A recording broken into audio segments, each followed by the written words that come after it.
Hi. நீங்கள் நிறைய செலவு பண்ணுவீங்களா? அதை எப்படி சிம்பிளாக கண்ட்ரோல் பண்ணுறதுன்ட்டு நான் உங்களுக்கு சொல்லித்தரேன் வாங்க. அதுக்கு முதல் ஸ்டெப்பு உங்களோட வேலட் சைஸை நீங்கள் மாற்றுறது. நானும் இவ்வளோ பெருசு தான் முதல்ல யூஸ் பண்ணிகிட்டு இருந்தேன். ஆனால் ஒரு 4-5 வருஷத்துக்கு முன்னாடி இந்த மாதிரி சின்னதாக ஹேண்டியாக நான் ஷிஃப்ட் ஆகிட்டேன். இது சின்னதாக இருக்கிறதுனால இதில் நிறைய கேஷ் ஹோல்ட் பண்ண முடியாது. அதனால் கம்மியாக மட்டும்தான் நான் கேஷ் எடுத்துகிட்டு போக முடியும். கார்ட்ஸ் நான் யூஸ் பண்ணவே மாட்டேன், அது எந்த கார்டாக இருந்தாலும் சரி. அதே மாதிரி ஆன்லைன் பேமெண்ட் நான் பண்ணவே மாட்டேன், தவிர்க்க முடியாத சூழ்நிலையில் மட்டும்தான். நான் கையில் எடுத்து கேஷை கொடுக்கறதுனால எனக்கு எப்பயுமே என்னோடய கேஷ் ஃப்ளோ என்னன்ற ஒரு நாலேஜ் இருந்துக்கிட்டே இருக்கும். நிறைய செலவாயிடுச்சு அப்படின்ற கவலை என்றைக்குமே எனக்கு வந்ததில்லை. முடிஞ்சால் அதை ஃபாலோ பண்ணிக்கோங்க. அடுத்தது நீட்ஸ் அண்ட் வாண்ட்ஸ். இது எப்படி தெரிஞ்சுக்கிறது? நீட்ஸ், வாண்ட்ஸ் எது இல்லைன்னா உங்களால் இருக்கவே முடியாதோ அது நீட். இது ஓகே இருந்தாலும் ஓகே, இல்லைனாலும் ஓகேன்னு யோசிக்கிறீங்களோ அது வாண்ட். இப்போ சொல்கிறேன் வாங்க. Combo offer. நான் இந்த 2 சாரீ எடுக்க கடைக்கு போகும்போது எனக்கு காம்போ ஆஃபர் அப்படின்னு சொல்லி உள்ள அமிச்சாங்க. சரி ஓகே, நானும் போய் பார்த்தேன். ஸோ நான் காமிக்கிறேன் பாருங்கள். இந்த சாரீ 1350 450, 2 சாரீ 1350. எனக்கு 2 சாரீ வேணும் தான். நான் காம்போ ஆஃபரில் கிடைக்குதுன்ட்டு பிடிக்கலனாலும் இதில் 2 சாரீ நான் எடுத்திருந்தேன்னா எனக்கு அது வாண்ட்டுன்னு அர்த்தம். இல்லை, எனக்கு தேவையான 2 சாரீ, அது நான் 2 வேலையில் கூட மாற்றி மாற்றி எடுத்துக்கலாம். கரெக்டாக? ஸோ நான் இந்த வேலையில் எனக்கு பிடிச்ச ஒரே ஒரு சாரீ எடுத்துக்கிட்டேன். half of the price, 1350 அதில் பாதி ப்ரைஸ். இந்த சாரீ பார்த்திங்கன்னா 2 சாரீ 900ன்னாங்க. எனக்கு இதுலேயும் இந்த ஒரு சாரீ தான் பிடிச்சது. பிடிச்சதோ பிடிக்கலையோ எனக்கு காம்போ ஆஃபரில் வருதுன்ட்டு நான் அதை எடுத்துக்கிட்டேன்னா அது என்னோடய வாண்ட். ஆனால் எனக்கு தேவையான 2 சாரியை மட்டும் எடுத்தால் போதும்னு நான் வந்தேன்னா அது நீட். அப்போது எனக்கு தேவையான சாரியை நான் எடுத்துக்கிறேன் பார்த்தீங்களா, 2 சாரியை மட்டும், அதுதான் என்னோடய நீடு. காம்போ ஆஃபரில் கிடைக்குதுன்னு நான் 4 சாரியாக எடுத்தேன்னா அது வாண்ட். ஏன்னா ஓகே, கிடைச்சாலும் சரி கிடைக்கலனாலும் சரி, நான் சும்மா தானே வைக்க போகிறேன்னு சொல்லிட்டு அதுதான். அடுத்தது டிஸ்கவுண்ட் கூப்பன். நம்ம நிறைய கடையில் இந்த டிஸ்கவுண்ட் கூப்பன்லாம் கொடுக்குறத பார்த்துருப்போம். இதை பாருங்கள், எனக்கு இந்த சாரீ எடுத்ததுக்கு எனக்கும் கொடுத்தாங்க ஒரு 4 கூப்பன் 5 கூப்பனோ என்னமோ கொடுத்தாங்க. இந்த கூப்பனில் பார்த்தீங்கன்னா 100 ரூபீஸ் கூப்பன் போட்டிருக்கு பார்த்தீங்களா. 500க்கு எடுத்திங்கன்னா உங்களுக்கு 100 ரூபீஸ் மைனஸ். ஸோ அப்போது நீங்கள் 100 ரூபா மிச்சப்படுத்துறதுக்கு 400 ரூபா செலவு பண்ணணும். இதை யாருமே யோசிக்கவே மாட்டோம். கூப்பன் இருக்குது அப்படின்னு சொல்லிட்டு இஷ்டத்துக்கு போய் நம்ம எடுத்துப்போம். இது இன்னும் நிறைய பிராண்டடான ஷாப்ஸில் கூட நம்ம எல்லோரும் வாங்கியிருக்கோம். நானும் வாங்கியிருக்கேன். புத்திசாலித்தனமாக நான் சேவ் பண்ணுறேன்னு சொல்லிட்டு நானும் போய் ஸ்பெண்ட் பண்ணியிருக்கேன். ஆனால் இதெல்லாம் ஒரு பெரிய ஒரு ஐ வாஷ், கண் துடைப்பு அப்படின்றது அதுக்கப்புறமா தான் நான் புரிஞ்சுக்கிட்டேன். இப்போ இந்த கூப்பன் பக்கமே நான் திரும்புறது கிடையாது. எனக்கு என்ன தேவையோ அதை மட்டும் எடுத்துக்கிட்டு நான் வந்துடுவேன். எப்போ ட்ரெஸ்ஸு தேவையோ அப்போ போய் நான் அதை எடுத்துப்பேன். ஏன்னா தேவையான ட்ரெஸ் எடுக்கும்போது அது உங்களுக்கு ஓவராக பட்ஜெட்டில் துண்டு விழாமல் உங்களை பார்த்துக்கும். எதையுமே ஓவர் டூ என்றைக்குமே பண்ணாதீங்க. அடுத்தது கிச்சனுக்கு போகலாம் வாங்க. என்கிட்ட இருக்க மசாலா ஸ்பைஸ் பாட்டில்ஸ் இது மட்டும்தான். மஞ்சப்பொடி, குழம்பு மிளகாய் பொடி, காஷ்மீரி ரெட் சில்லி, கரம் மசாலா, சாம்பார் பொடி, இது எல்லாமே நான் வீட்டில் அரைச்சது. இதை தவிர்த்து எக்ஸ்ட்ராவாக நான் கடையில் வாங்குகிற ஒரே ஒரு விஷயம் இந்த சாட் மசாலா. அந்த சாட் மசாலா கூட பார்த்திங்கன்னா என் பசங்களோட ஸ்நாக்ஸ்க்காக நான் யூஸ் பண்ணுவேன். மற்றபடி எந்த மசாலாவும் நான் கடையிலேருந்து வாங்கவே மாட்டேன். நிறைய பேர் கொஞ்சம் யோசிச்சு பாருங்கள். இஷ்டத்துக்கு இந்த மசாலா அந்த மசாலா அது இது, பள்ளிப்பாளையம் சிக்கன், சிக்கன் 65, அந்த சிக்கன், ஈஸி சிக்கன், கஷ்டமான சிக்கன் எல்லாத்தையும் வாங்கி நம்ம ஸ்டோர் பண்ணி வச்சு அதை எந்த பாட்டிலில் வச்சுருக்கோம், எந்த டப்பாவில் வச்சுருக்கோம், எக்ஸ்பைரி ஆச்சா இல்லையான்றது தெரியாது. பாதி பேர் அதை பாதி யூஸ் பண்ணிட்டு மீதி எக்ஸ்பைரி ஆகி தூக்கி போட்டவங்க தான் நிறைய பேர். குக்கிங்கிறது ஒரு கலைங்க. நான் கல்யாணம் ஆகி வரும்போது எனக்கு குக்கிங் தெரியாது.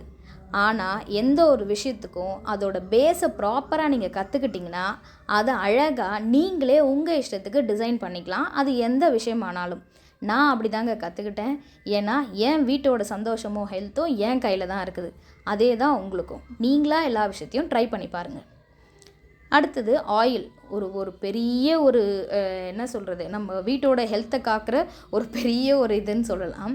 ஸோ என் வீட்டில் நான் மந்த்லி யூஸ் பண்ணுறதே 2 லிட்டர் கடலெண்ணெய், 2 மாதத்துக்கு ஒரு தடவை 1 லிட்டர் நல்லெண்ணெய். ஸோ மாதத்துக்கு நான் யூஸ் பண்ணுறது 2 லிட்டர் கடலெண்ணெய், 1/2 லிட்டர் நல்லெண்ணெய், கூடவே தேங்காய் எண்ணெயும் கொஞ்சம் யூஸ் பண்ணிப்பேன். மற்றபடி வேறு எந்த ஆயிலும் நான் யூஸ் பண்ண மாட்டேன். ஸோ இந்த ஆயிலெலாம் வந்து பார்த்திங்கன்னா எனக்கு மயிலாடுதுறையிலேருந்து வரும். இது வந்து கோல்ட் ப்ரெஸ்ட் அந்த மரச்செக்கு எண்ணெய் சொல்லுவாங்க. இந்த மாதிரியான கிளாஸ் பாட்டிலில் நான் இதை ஷிஃப்ட் பண்ணிவிடுவேன். இதுக்கு ஒரு மெயின் ரீசன் என்னென்னா, ஒரு பக்கம் அழகாக இருக்கும் கிளாஸ் பாட்டிலில் வச்சா, அது ஒரு ரீசன்னா, இன்னொரு ரீசன் பார்த்திங்கன்னா இதோட நாசில் எவ்வளோ சின்னதாக இருக்கும்னு உங்களுக்கே தெரியும். ஸோ காலையில் அவசரமாக நம்ம எண்ணெய் ஊற்றும் போது இதில் கம்மியாக தான் வரும். நீங்கள் எவ்வளோ அவசரப்பட்டாலும் நான் பொறுமையாக தான் வருவேன்னு சொல்லிட்டு தான் பொறுமையாக வரும். ஸோ அதனால் நான் அதை ரொம்பலாம் நான் ஓவர்டூலாம் பண்ண மாட்டேங்க. கம்மியாக வருதா, ஓகே எவ்வளோ தூரம் வருதோ வந்துட்டு அதுலேயே நான் குக் பண்ணி முடிச்சிடுவேன்.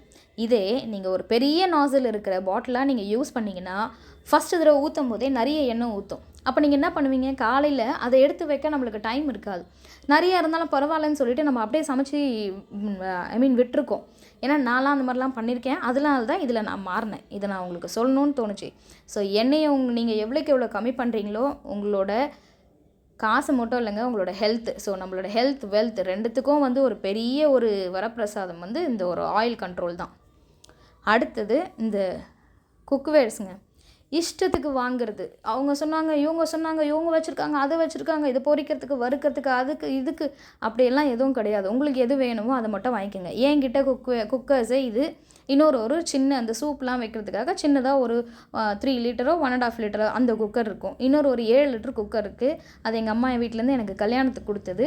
பக்கத்து வீட்டில் யாராவது நிறைய பல்காக சமைக்கணும்னு கேட்டால் மட்டும் எடுத்து கொடுப்பேன். மற்றபடி நான் யூஸ் பண்ணது கிடையாது. எனக்கு இதிலே பார்த்தீங்கன்னா கிளாஸ் லிட்டும் கொடுத்துருவாங்க. சாதம் வடிக்கிறதுக்கோ இல்லை நூடுல்ஸை வந்து வடிகட்டுறதுக்கோ, இந்த பாஸ்தா நூடுல்ஸ்லாம் நம்ம வேக வச்சு வடிகட்டுவோம் பாருங்கள், அதுக்கு ஸ்ட்ரெயினரும் கொடுத்துருவாங்க. அதனால் நான் எக்ஸ்ட்ரா வேறு எந்த ஒரு குக்வேரும் நான் வாங்கினதில்லை. எனக்கு அது தேவையும் இல்லை. நீங்கள் பாத்திரங்களை கம்மியாக வச்சுக்கிட்டிங்கன்னா உங்களுக்கு சிங்கில் விழுற பாத்திரமும் கம்மியாக தான் இருக்கும். இன்னொன்று, இந்த டிமார்ட் அதுக்கப்புறம் ஸ்மார்ட் பஜார்லாம் போனீங்கன்னா இந்த மாதிரி பவுல்ஸ் எல்லாம் வந்து buy 2 get 2, buy 1 get 1 அப்படின்ற ஆஃபர்ஸில் போடுவாங்க. ஆனால் உங்களுக்கு எத்தனை பவுல் தேவையோ அதை மட்டும் எடுங்க. நீங்கள் பில் பண்ணும்போது செக் பண்ணுங்கள். 3 எடுத்திங்கன்னா ஒரு பில்லு, 2 எடுத்திங்கன்னா அந்த 3வது பில்லு குறைஞ்சிரும். ஸோ இப்போ 1 20 ருபீஸ்னால் buy 2 get 2 நீங்கள் எடுத்திங்கன்னா அது ஒரு ரேட்டு. இல்லைப்பா எனக்கு 2 போதும்ப்பா அப்படின்னிங்கன்னா அது ஒரு ரேட். அப்புறம் இது வந்து நான் என்னோடய ஷார்ட்டில் சொல்லியிருப்பேன். ஷார்ட்ஸில் பார்த்தீங்கன்னா தெரியும். இது எல்லாமே வந்து பார்த்திங்கன்னா என் வீட்டு பக்கத்தில் இருக்கிற அதாவது ஹவுஸ் கீப்பிங் ஷாப்னு ஒன்று இருக்கும். ஸோ நம்ம சரௌண்டிங்கில் இருக்க ஸ்கூல்ஸ், காலேஜஸ், அதுக்கப்புறம் வந்து ஹாஸ்பிட்டல், ஹோட்டல் அங்கெல்லாம் வந்து பல்காக வாங்கிட்டு போவாங்க. ஸோ க்ளீனிங்க்காக அந்த கடையிலேருந்து மந்த்லி வந்து பார்த்திங்கன்னா இது எல்லாமே எனக்கு ஒரு 300 தான். ஸோ நான் வாஷிங் சோடா, அதுக்கப்புறம் வந்து detergent powder, dish wash gel, அப்புறம் வந்து dustbin covers, fabric conditioner, toilet cleaner, bathroom cleaner இது எல்லாமே வாங்கிப்பேன். இது வந்து நான் என்ன பண்ணுவேன்னா, நம்ம யூஸ் பண்ணுற அந்த காஸ்ட்லியான லிக்விட்ஸ் எல்லாம் வந்து நம்ம டோர் மேட்ஸ்க்கெலாம் வந்து யூஸ் பண்ண முடியாது, கார்பெட்ஸ்க்கெலாம். ஸோ அதுக்கெல்லாம் யூஸ் பண்ணுறதுக்கு நான் இந்த மாதிரி இது எல்லாமே விலை கம்மி. நான் வந்து கையில் தான் வாஷ் பண்ணுவேன். ஸோ தயவு செஞ்சு டோர் மேட்ஸை மிஷினில் போடாதீங்க, மிஷின் ஸ்பாயில் ஆகிடும். அதுக்கப்புறம் பார்த்திங்கன்னா இது வந்து உங்களுக்கு ஒரு மணி சேவிங் கிடையாது. இது ஒரு சின்ன டிப். நான் வந்து இப்போ ரீசெண்டாக கொஞ்ச நாளாக நான் ஃபாலோ பண்ணிகிட்ருக்கேன். நம்மளோட இன்ஸ்கர்ட் அதுக்கப்புறம் இந்த சுடிதார் பேண்ட்லாம் பார்த்திங்கன்னா அடிக்கடி அந்த த்ரெட்டு வந்து உள்ளே போயிடும். ஸோ நான் நிறைய டைம் வந்து இதை பாருங்கள் நாட் விழுந்து உள்ளே போய் அது அவசர டைமில் எடுக்க முடியாது. நான் என்ன பண்ணிடுவேன், அது எங்கே போய் மாட்டியிருக்கோ அந்த இடத்துல கரெக்டாக வந்து சிசர் வச்சு கட் பண்ணிவிட்டு அதுக்கப்புறம் அதை பின் போட்டு நான் வெளியே எடுப்பேன். இது வந்து ரொம்ப கஷ்டமாக இருந்தது. ட்ரெஸ்ஸும் சீக்கிரமாக வந்து ஸ்பாயில் ஆகிடுற மாதிரி இருந்தது. அதுக்கு நான் பண்ண ஒரு சின்ன விஷயந்தான் என்னன்னு பார்த்தீங்கன்னா, நீங்கள் கரெக்டாக உங்களுக்கு எவ்வளோ தூரம் லூஸ் வேணும், நம்ம இவ்வளோ தூரம் தள்ளிவிட்டு அதுக்கப்புறம் நாட் போடுவோம் பார்த்தீங்களா, எந்த இடத்துல போடுவீங்களோ அங்கே சின்னதாக ஒரு ஸ்டிச் போட்டுட்டு முன்னாடியும் பின்னாடியும் ஸ்டிச் போட்டுருங்க. அது பாருங்கள், நீங்கள் ஃப்ரண்ட்டு அவ்வளோ தூரம் இழுக்கலாம், அதுக்கப்புறம் ஃப்ரண்ட்டில் எடுத்துகிட்டு வந்துடலாம். ஆனால் அதுக்கு மேலே அது போகாது. ஸோ நீங்கள் மிஷினில் போட்டு வாஷ் பண்ணும்போதும் சரி, மற்ற டைம்லேயும் சரி, இது உள்ளே போய் அடிக்கடி மாட்டிக்காது.